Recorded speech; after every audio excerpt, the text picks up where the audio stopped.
In this section, we're going to be working to understand the inverse equations of exponential functions. Recall that exponential functions was something that we dealt with in the previous section, so we're just going to try to understand what inverse equations of those functions are going to look like. So just as a little reminder and recollection for us right here, when we were dealing with exponential functions, an exponential function can always be written of the form y equals some positive number that's not equal to 1 raised to the x power, right? So that base cannot be equal to 1, and that base also needs to be a positive number, right? So what we want to try to do now is we want to try to be able to establish a relationship that would be the inverse relation of an exponential function. And so, based on what we know about inverse functions, we always want to interchange the independent and dependent variables, so switch the x and y's around. So this equation right here, x equals a to the y power, would be what the inverse of an exponential equation is going to look like, right? So let's investigate in that territory just a little bit further right here with a very specific example. So we are asked here that we want to graph the inverse of y equals 2 to the x.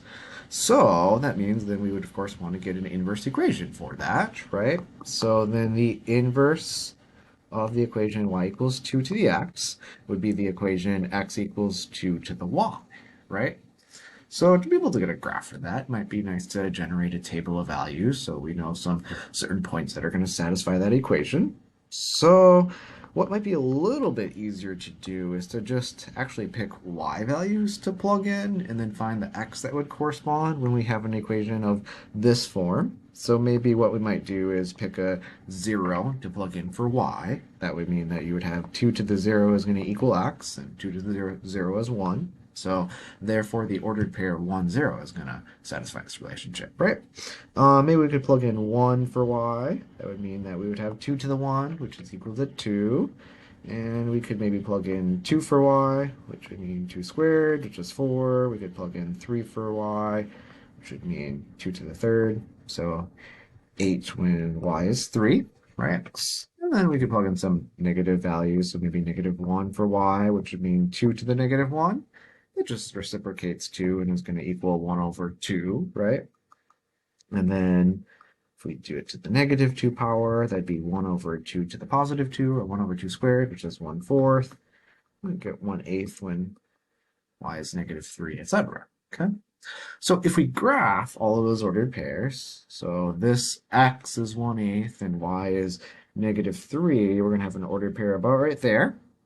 And then when x is 1/4, y is negative 2, right about there. When x is 1/2, negative 1, and then 1, 0, 2, 1, and 4, 2, and 8, 3. Okay. So what will happen is as the graph moves to the right, it does keep getting higher and higher and higher.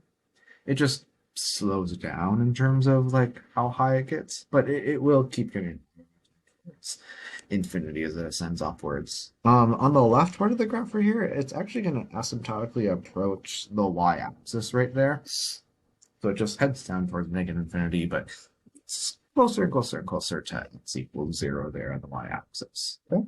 So that would be what the inverse of y equals 2 to the x looks like. And we should understand also how that looks in comparison to y equals 2 to the x. So I'm going to graph on the same graph right here the equation y equals 2 to the x, which would be having the ordered pair 0, 1, because 2 to the 0 is 1, and 1, 2, 2, 4, 3, 8, just raising 2 to those powers.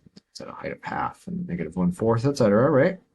So that right there would be y equals 2 to the x. And then you can see in the blue right there, this would be x equals 2 to the y. And they are indeed inverses because, as we know is true about the graphs of inverses always, they are reflections over the line y equals x, which you can see is very apparent. Okay? So with that inverse equation that we just generated right there, what we really did is we came up with an inverse of y equals 2 to the x first of all there, right? And so then what that then generated for us then is it generated this equation x equals 2 to the y, right? Now, just kind of rephrasing that in some different words right here, when x is equal to 2 to the y, what we could say about that y right there is that y is the power that 2 is raised to be able to get what x is, right? Since x is equal to 2 to the y power. And then if we just replace that y with f inverse, so by replacing y with f inverse, then we can say f inverse is the power that 2 is raised to get x. Okay. And it's that relationship right there about the power that we need to raise that base to be able to get x that mathematicians have actually given a particular term, which is a new type of function, which is the inverse of an exponential function. And that's what we call a logarithmic function or logarithms. Okay. So whenever you have an equation of the form y equals your positive base that's not equal to 1 raised to the x power, that is equivalent to this relationship in logarithms, that the logarithm with a little subscript right here of that same base a of y will equal. So, for example, if we know that we take, let's say, the base 2 and we raise it to the 4th power, we know that that's going to equal 16 for y. So that statement right there is going to be equivalent to the fact that when we do a logarithm of the same base 2, but we plug in 16 into that, it should equal the exponent that 2 needs to be raised to equal 16. And so then that would equal 4, what was our original x. So those statements are equivalent to each other. So the way that you really want to be able to see this relationship is that this subscript number for the logarithm is always your base, and that needs to be raised to that particular power, 2 to the 4th, and then it should be able to equal the number that's actually plugged inside of the logarithm. Okay. So what we're going to work with first here before we get back to the graph stuff is just being able to find and evaluate some logarithms.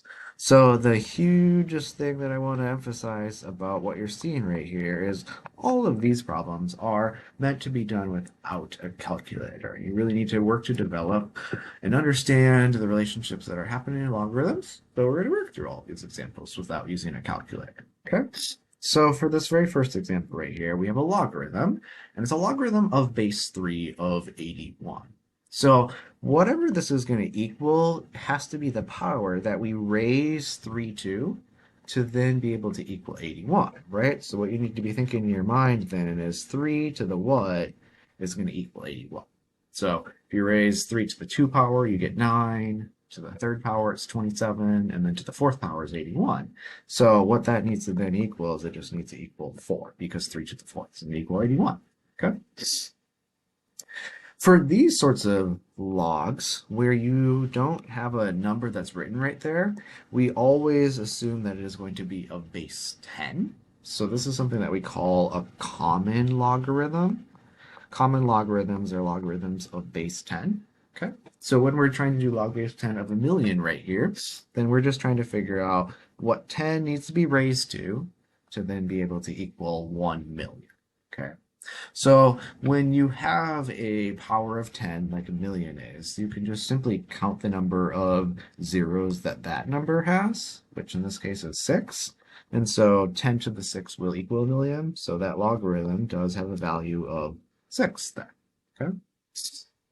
When you have a power of 10, but now it's a decimal, okay? Now you really need to think about like how many decimal places you have. So you don't want to count the number of zeros after the decimal place. You just want to count the number of actual places. So since it goes out 3 decimal places to the thousandths, then that's the number that you want to go for. But this is actually kind of going backwards. It's not 10 to the third, it's 10 to the negative 3. So that is going to be the value of the logarithm, because if you did 10 to the negative 3, that's going to be equal to 1 over 10 to the positive 3. And we know that 10 to the third is 1,000, so it equals 1 over 1,000, and 1 over 1,000 is what? 1/1000th, which is what that number is. Okay, so that just verifies our understanding that that has to be negative 3 then. Okay. All right, so if we move over to this one right here, you can see that we want to figure out 9 needs to be raised to what to equal 3, right?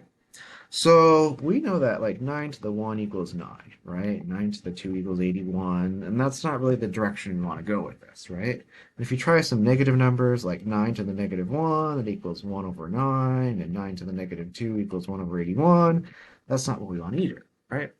So the relationship that we really want to be looking for here actually involves some roots. So we can actually do a square root of 9, right, to be able to get 3. So since we know that the square root of 9 is the same thing as 9 to the 1/2 power, that's really what we want, right? Is 9 needs to be raised to the 1/2 power to equal 3. So therefore the value of this log is going to be 1/2, because that's what you want to raise 9 to be able to get 3. Lovely. Okay, then we jump to this little fella right here. So we want to think about, okay, 5 needs to be raised to what to be able to equal 1? Right, so 5 to what is going to equal 1. So to be able to equal 1, you can just raise it to the 0 power, right? And so therefore the value of that log is going to be 0. And this one is kind of another interesting one where both the base of the logarithm and then the argument of the logarithm is 5. So you're thinking to yourself, 5 needs to be raised to what? To be able to equal the 5. And it's just very simply enough, the first power, right? We'll keep it the same. So that log has value 1 then. Lovely. Then a couple more interesting ones at the end here. So this is log base 1/8 of 64, right?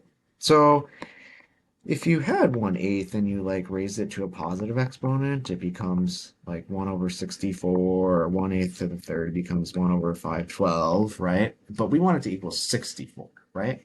So this one is actually kind of pretty close to what we want, but we want to try to reciprocate that 1 over 64 to become a 64. And so to reciprocate things, you can raise it to a negative exponent. So that means that actually if we just do it to the negative 2, that should be able to work just fine, because 1/8 to the negative 2 would be equivalent to taking the reciprocal of 1/8, which is 8, and then raising it to the 2, which is going to be 64. So therefore, we know then that the value of that log is going to be negative 2 then. All right, and then finally, just one last little one right here. We want to think to ourselves here that 16 needs to be raised to something to be able to equal 2 root 2 here, right? Okay, so there's a little bit of stuff that's happening right here. So I think one thing that's going to be really, really helpful for us is to take this expression and be able to understand what it is in terms of a power of 2. So you are taking 2 to the first power right there and multiplying it with the square root of 2. So since it's square rooted, it's to the 1/2. So since we're multiplying 2 powers right there that have the same bases, we can add those exponents together and make it 2 to the 1.5 or 2 to the 3/2 ultimately right there, right? Okay, so what we can do with 16 is we can get 16 to become a 2 if you do the 4th root of 16. So if you do 16 to the 1/4, it's going to be able to equal 2, right? But then if you take that 2 and then you also raise it to the 3/2, then it should be able to become 2 root 2, right? So we kind of want to do both of those things. We want to be able to 4th root the 16 to make it become a 2, but then also raise it to the 3/2 power. So that means that we want to then make it look something like this. And so in multiplying those exponents then, be able to give it 3/8 power. So 16 to the 3/8 then will be able to equal 2 root 2, and therefore is the value of this logarithm. Okay. Wonderful. Okay, so a couple things that you want to be able to notice that are just some simple things that we should just kind of know off the bat in terms of logarithms would be these simple facts. So whenever you do a logarithm of any allowable base of a logarithm and you plug in the number 1 into that logarithm, it's always going to equal 0. So think about why that is. So a to the 0, as long as a is a positive base, right, does equal 1. There we go. And then also another cool fact about logarithms is that when you do a logarithm of base a, and then you plug in that same base as the argument of the log, it's always going to equal 1. So ask yourself why that is, because a to the 1 does equal a, right? So some pretty simple facts that. Okay. All right, so the next little segment here, we want to be able to understand some connections between exponentials and logarithms a little bit more. So what we are asked here is to be able to write each exponential equation as a logarithmic equation. So what that means is right now we have exponential equations that are given to us, and what we're desiring and wanting is just to write these in an equivalent form, an equivalent equation, but just in logarithmic form. So with this first equation right here, we can see that 125 is the result of 5 to the x power. So when we write this in logarithmic form, then the logarithm should have the same base as what your power did. So this right here is the base of your power. So we want a log of base 5. Okay. Now, what needs to be plugged in that log is what the 5 to the power equals. So this should be log base 5 of 125, and then that should be able to equal the power of x, right? So 5 to the x does equal 125, right? Based on our original equation. So this equation right here is an equivalent equation to the original exponential, just in two different forms, exponential and logarithmic, right? So I can probably just breeze through these other examples pretty quickly right here. So you'll see that we have 10 to that power is equal to that number right there. So therefore, you'll want to have a logarithm of that base 10. But if it is of a base 10, we never really need to write that as a base 10. So you can just write log and we'll know that it's base 10. So a log of this number right here should be able to equal that exponent. Okay. Simple enough. And then right here, we would have a log with this base. Yes, you can have fraction bases. That's totally fine. Decimal bases. And when you plug in this number right here, it should equal the exponents. Okay. And then finally, this one right here will be a logarithm, and it has a base e of z, and that equals the exponent of 1/5. Okay. Excellent. And then on these examples here, we are asked to be able to take each logarithmic equation and write it as an exponential equation. So this is what we have now. And so what we desire is to put it into exponential form. So in this first one, we can see that log base 6 of 36 is equal to 2. Think about that. That's true because 6 squared is 36, right? So you always just take the base and you raise it to that, and then it's going to equal 36, literally what I just said. And that puts it into an exponential form instead of logarithmic form, right? So this guy right here has a base of 10 because it says just log. And so then that just gets raised to that to equal that. Yep, that's true. And the last one right here, you can see that you have the base right here. It needs to be raised to that. So 1 over x needs to be raised to the m. So you're going to want to make sure you use parentheses because you want to make sure that whole fraction gets raised to the m. If you don't have the parentheses, then the whole fraction doesn't get raised to the m. So make sure it's in parentheses, and then it should be equal square root of t since that's in the argument of the logarithm. Okay. All right, so now we want to work to be able to do some more manipulations with logarithms and understand some special types of logarithms that we have. So right here, I have this expression of log of 43. So that would mean that we would want to try to figure out whatever number that 10 needs to get raised to be able to equal 43, right? So 10 to what equals 43? Well, what do we know? We know that like 10 to the 1 is 10, right? And we also know that 10 to the 2 is 100. Well, since 43 is somewhere in between, then we might guess that maybe 10 to the 1 point something could be 43, right? So that would be a problem where in our heads we wouldn't be able to figure it out. So the good news is that The calculators that we use commonly have a logarithm button for us to be able to evaluate these sorts of common logarithms. So I'm going to pull up my calculator right here for you to be able to see. And you'll see that right next to the 7, to the left of the 7 button, there is a button that says log.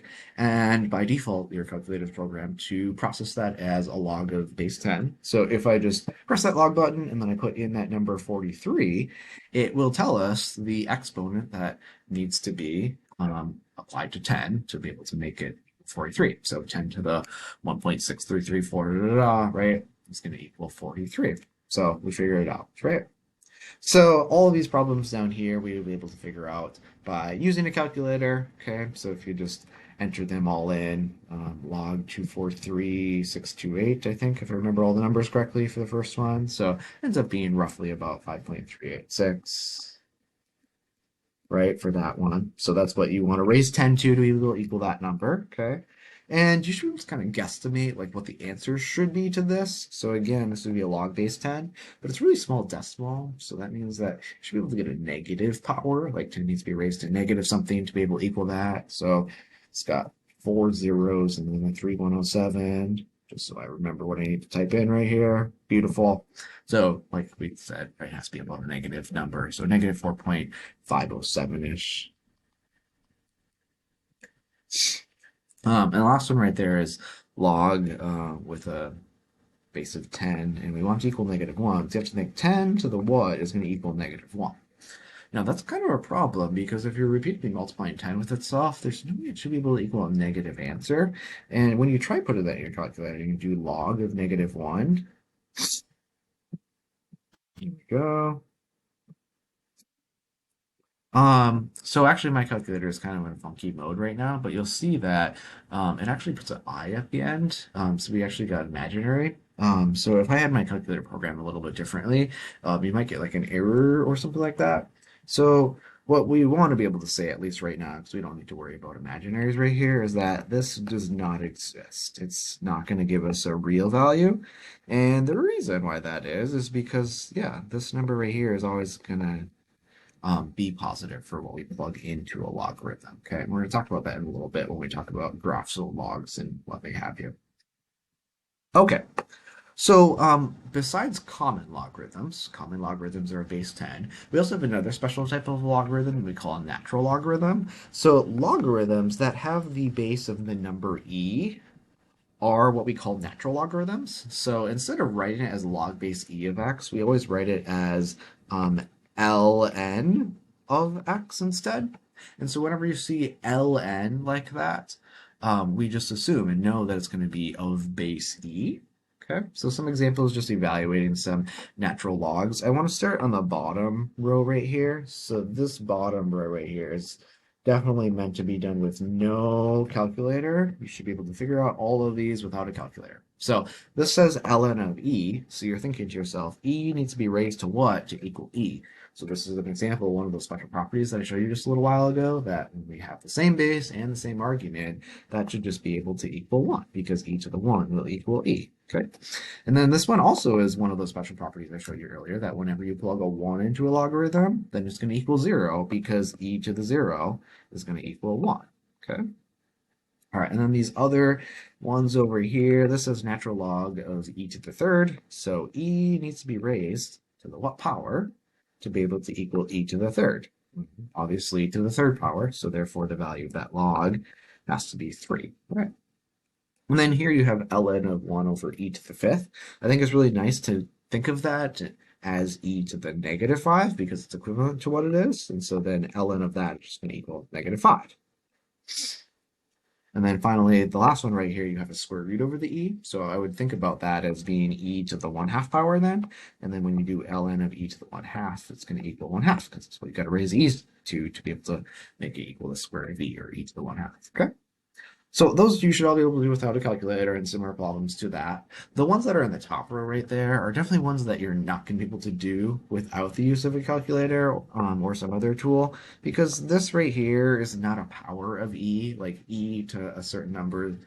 It's not going to be a very nice number to be able to raise it to that.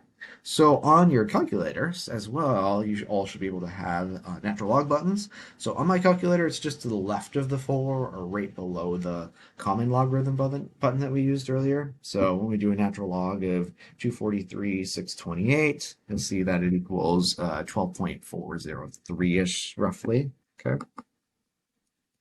When you compare that value that we just got right there of 12.403 to what we got back here, you see that 12.403 was a much higher number because here we had 10 needs to be raised to 5.386 to equal to 43,628. So we needed a lower exponent right there because of the fact that in this problem, we have a base of e, and so e needs to be raised to 12.403, and realizing that e is about 2.718, right? It's a smaller base, so it needs a higher exponent to be able to get as high as the same number of 243,628, right?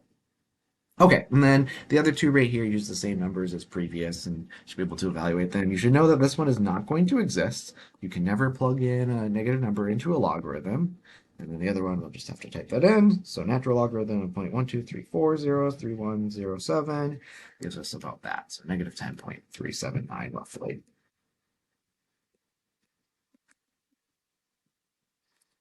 379. There we go.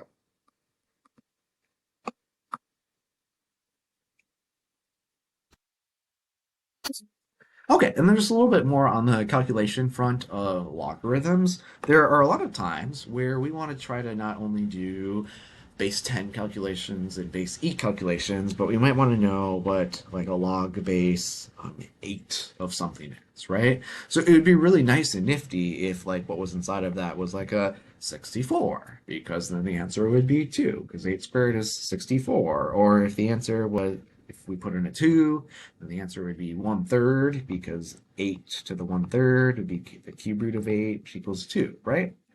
But there are a lot of times where we want to be able to evaluate logarithms where it's maybe not like a power of the base, a nice power of the base. So maybe if we're going to do like log base 8 of like 20 or something like that. So 20 would not be a power of 8. And so we're going to get like a decimal answer, right? So there's kind of a problem with that because on your calculators, you really only have a log base 10 button and you have a log base E button. And there's really not a nice ways in a lot of calculators to be able to find logs of different bases. So one thing that is really, really helpful for us is a change of base formula. And so to be able to evaluate log base 8 of 20, it is the same thing as a log of the argument of 20 divided by log of 8. So what you want to do there is the number that's plugged into the logarithm should go into a log on the top, and then the base gets plugged into a new log on the bottom. And it doesn't matter what base these two logs are, they just need to be of the same basis. So right now they are of base 10s because they are common logarithms, but you could also do a natural log, which would be of base e. So natural log of 20 divided by natural log of 8, and that's actually going to give you the same answer. But you could also do like a log base 3 of 20 divided by a log base 3 of 8, and that's going to give you the same answer as well. So when I put this into a calculator, and let's say that I do log base 20, and then I divide that by log base 8, you'll see that we get this answer of about 1.44. But then when you do also natural log of 20, and then you divide it by a natural log of 8, you get the same value, right? And it turns out that that's the exponent that we actually need to raise 8 to. So if I take 8 and I raise it to that same answer that we just got, so to the 1.44 power, it makes it equal 20, right? So we have figured out what that exponent needs to be. So in that case, this would be roughly about 1.44, right? So that was a specific example of this change of base formula. Just more generally, what the change of base formula says is that if you have a log of base A of, let's say, a quantity C, then you can just do a log of the C number divided by a log of the A number and make these logs here be of any new bases that you want, just as long as those B bases are going to be the same. Okay? And that's all that the change of base formula says. So we just did some nice examples there. And so we did that using common logs and we did it using natural logarithms for this expression right there. So I don't really need to do this example right here. All you need to do is just log 24 divided by log 8 if you're using common logs, and natural log of 24 divided by natural log of 8. And you'll figure out that those two things are equal to each other. Okay. All right, so the last thing that we'll mostly tackle in this section here is looking at some graphs of logarithmic functions. So now I want to bring to your attention some kind of domain range issues. Not issues, just things that you need to know about logarithms always. So whenever you have a logarithmic function of base a of x, first of all, we already know that that base a right there is always going to be greater than 0 and then also not equal to 1. The same thing as when we had exponential functions, because that's the same number from exponential functions, right? So you need to keep in mind that whatever you plug in for x right here, it always needs to be positive. Always needs to be positive. You can't plug into a logarithm any number that is negative, nor can you actually plug in 0. And the reason why that is because a gets raised to the y power to equal x. And since a is always going to be a positive number and it gets raised to some exponent, then this right here, answer, will never be 0 nor negative. It's always going to be a positive answer. So that's why this blue quantity right here that we're plugging into a log always is going to be greater than 0. So you'll see then that for this logarithmic function that its domain is going to be all numbers higher than 0. So there's a parenthesis on the 0, which means that it's excluded from the domain. So if we were to graph this function right here and make a little x, y table for this, we would have to keep in mind, of course, that the base of this is a 5. So we need to think about 5 being raised to the y power needs to equal x, right? So it's maybe a little bit more helpful to plug in some y numbers. So if we plug in, say, 0 in for y, then 0 should equal log base 5 of whatever x is, right? And so if we do 5 to the 0, we're going to get 1, right? And so that ordered pair is going to have to show up on your graph. And then if you had like a power of 1, then 5 to the 1 would equal 5, which would be your x. So 5, 1 is going to be on the graph, right? So I'm just going to kind of graph some more points right here. So if you were to do maybe like a 1/2 for your x, that would really get us to like a negative answer because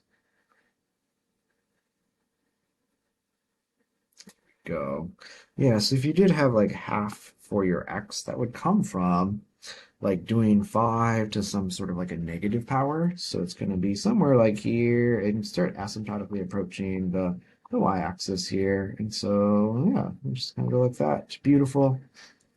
And then it's just going to ascend like this further.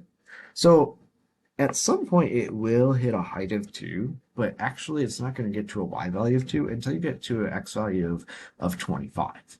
Because 5 squared is going to be 25. And so you'll always see this relationship between the x and y pairs here, just really being powers of 5.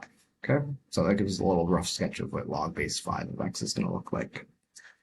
For this graph right here of natural log of x, that's using the base of e. Okay, and so what you'll see on this graph here is it will definitely grow through an x-intercept at 1. So logarithmic graphs are always going to have x-intercepts at 1.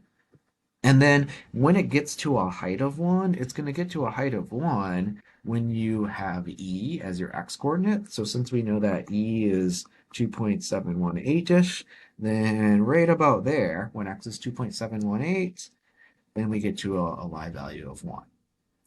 We'll get to a y value of 2 once we get to e squared. And e squared would be e times e, so 2.718 times 2.718 roughly. It's about 7.39-ish if you put it into a calculator. So when x is about 7.39, you'll get to a y value of 2, okay? Yeah, so this is going to be e squared 2. And then right here, this is e to the 0.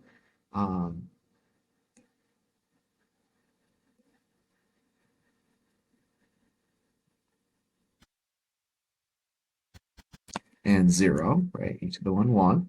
And so right when you get to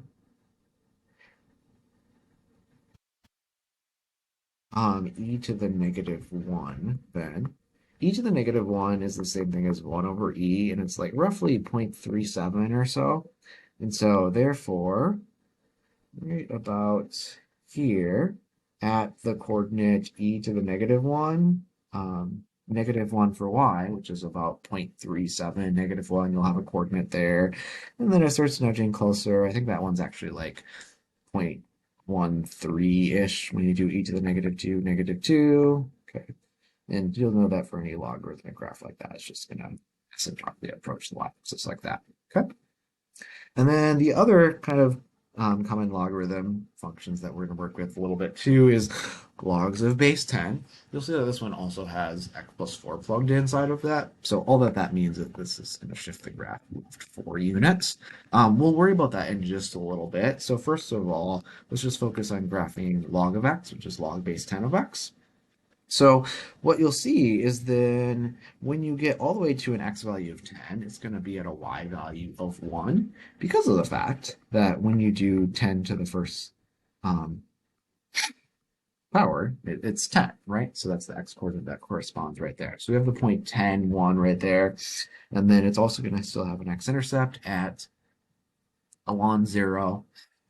And then because of the fact that we know that 10 to the negative 1 is equal to 1/10, 1/10, and then the ordered pair 1/10, 10 to the negative 1, negative 1 should show up on the graph, which would be like right about there. And then right here is going to be like 100th, and then 1,000th, 1/10,000th, 1/100,000th, 1/1,000,000th in terms of x coordinates at each of those y values. So it gets really, really, really, really, really, really close to the y-axis. Never quite touches, right? Yeah, and then it'll just keep pushing to the right. So that graph will get to a height of 2 when x is 100, and then when x is 1,000, it'll be at a height of 3, and then when x is 10,000, it'll be at a height of 4, etc. So then all we need to do for this particular graph is then just be able to shift it left 4 units. So we'll just be able to slide it over like this, and then voila, there it is, right? Okay, so this one right here brings us back to a natural logarithm, but then we just have to apply some different sorts of transformations and whatnot, right? So we could rewrite this function as -½ natural log of x and then plus 3. So all the different transformations that are going to happen is the fact that because you're doing negative of the natural log, you're going to reflect the graph upside down. So it reflects in the x-axis for 1. And then we also know that it's going to get vertically compressed by a factor of 1/2 since the natural log is being multiplied by 0.5 there. And then this right here is going to do a vertical translation 3 units up of the graph as well. So I would wait to do those translations towards the end. So I would wait to shift it up 3 towards the end. So I would, first of all, do either the reflection or do the vertical compression by a factor of 1/2. So why don't we reflect it upside down first, let's say. So before we do any of that, let me graph in black right here, y equals natural log of x. So natural log of x is going to have a coordinate right about here at about 0.37-ish, and -1 for y, because that would be the coordinate where we have e to the -1, which is about 0.37, and then -1. And then we also have this right here, because that's going to be e to the 0, which is 1, and then the exponent, which is 0. And then at about 2.718, then we get to a y value of 1, and then e squared, again, was about 7.39-ish, and so then we get to a y value of 2 right there. So this black graph right here would be the graph of y equals natural log of x. So let's then graph the reflection, so negative natural log of x. So that's going to reflect the graph upside down. So if you take this point right here and you reflect it over the x-axis, it's going to be mapped to here. Reflect this over the x-axis, it gets mapped to here. This right here is on the x-axis, so it's going to stay. And then this is going to reflect this way. And so then you're going to get a graph that looks like this, right? That's upside down. Oh, so I just plotted that point too low. It should be right there at a -1. Okay, perfect. And then let's then apply the compression, the vertical compression next. So we'll graph that, negative half natural log of x. So that means that it's going to compress the graph vertically, and so it's only going to make the y values go half as far each time. So this dot right here is really going to move to right here. This dot will stay on the x-axis. This dot right here is going to move to right there, and this dot is only going to go halfway down. And so move right there. So this blue graph right there would be roughly what that would look like when it gets compressed by a factor of half. And then finally, we just need to take that graph and then vertically translate it up 3 units. So if we move that blue graph up 3 units, get to right there. 1, 2, 3, 2, 3, and 1, 2, 3. End up looking something like that. Right. So there we go. That green graph would be the final result of what we have. Okay. And then for just one last example right here, we have k of x is equal to the absolute value of the natural log of x minus 1. So what I would probably do first here is try to just graph natural log of x. And then once we do so, then we'll try to shift it to the right one because we've plugged in x minus 1 into the natural log. And then we'll talk about what the absolute value is going to do in just a little bit. So graphing this first of all right here, we're going to have 1, 0, and e1, e squared 2, e to the negative 1, negative 1, e to the negative 2, etc. So there's your parent function for natural log. And then because we have natural log of x minus 1, we also know that the graph is going to shift to the right 1 unit. So it'll look something like that. Now, the fact that everything is an absolute value means then that all of the y values are going to become positive, right? Or stay 0. So what that means is in this part of the graph right here, where we have negative y values, are all going to turn to the positive. So that's just going to reflect in the opposite direction and go something like this then. And then asymptotically approach x equals 1, similar to how it is, but now it's just upside down. And so then we're going to get a graph. Really just looks like this. So there's kind of that sharp corner right there, but that's ultimately what the graph of that function is going to look like. To end the section here, we're going to look at this example here where we know that in chemistry, the pH of a substance is defined as the pH equals negative log of H plus, where the H plus is defined as the hydrogen ion concentration measured in moles per liter of a substance, right? So we want to try to be able to find, first of all, the pH level of mouthwash, which we know has a hydrogen ion concentration of 1.6 times 10 to the negative fourth. So this right here is going to be your value of that H plus right there. And so then to figure out the pH, we should be able to plug this in for H plus, which means to be able to do a negative log of 1.6 times 10 to the negative fourth, and that should be able to equal what the pH level is. And of course, you could evaluate that in a calculator. So we just need to do negative of, and it's a log base 10, of course, right? And then plug in 1.6 and then times 10 to the negative fourth power. And then we end up getting that value of about 3.796 or so. So that'll be the pH level of mouthwash, right?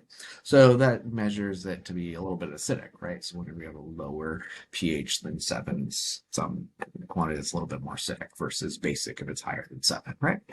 And then something that is also a pretty acidic quantity is orange juice, which has a pH of 3.2. I'm going to try to determine its hydrogen ion concentration. So that would mean then that we want to know when for some hydrogen ion concentration. So for some mystery hydrogen ion concentration that we plug in, we get a y value of 3.2.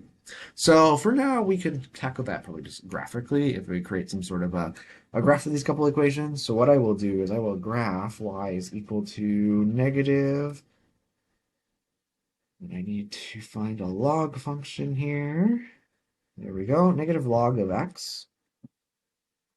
And then also graph 3.2 is equal to y, and then figure out where those graphs will intersect each other at. And so we get that they intersect each other at that ordered pair right there. That when x is 0.001, we get a y value of 3.2.